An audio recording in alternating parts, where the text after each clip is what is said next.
She had tears in her eyes. "Is everyone all right?" she asked. "Yeah, we're fine. We still gotta get that creepy effing monster, though." "Nathan, get up. We got some work to do," my dad said. I got up as soon as I could. My dad thrust the shotgun into my arms and marched downstairs. He opened the basement door and descended, coming back with a machete and some kind of spray bottle. He sprayed the liquid onto the machete before walking to the front door and wait. "Dad, what are you doing?" I asked, confused. I was just traumatized, and now my dad is waiting at the door, machete in hand like he was about to kill someone.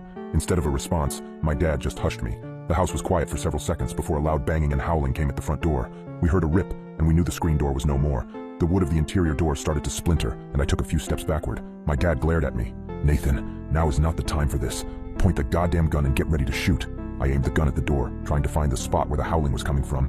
The door was strong, but it wasn't indestructible. The creature burst through the door, and I pulled the trigger in a moment of terrified panic. My dad knelt down and brought his machete down on the abomination's head. The howling ceased, and my mom rushed forward with a tarp to cover the spot where the door was destroyed. "Honey, are you okay?" my mom asked for the second time that night. She came up to me and kissed my cheeks, as if to make sure I was still there. She went over to my dad and did the same. "We're okay, both of you, get in the basement. I gotta clean this up." I asked, "Basement? Why the basement?" Everything was going by at the speed of light, and I couldn't help but question everything that was happening at the moment. "Let's just get in the basement. Your father needs to clean up," my mom said, grabbing my arm and pulling me to the basement. We sat on the couch down there for what seemed like hours before my dad came in and put the machete up. He sat on the chair in front of us with an exhausted sigh. The three of us sat in silence for a few minutes. In that time span, my brain was able to come up with a coherent sentence. "Dad, what was that thing?" He just looked up at me, eyes dark, and said, "Where do you think that howling came from?"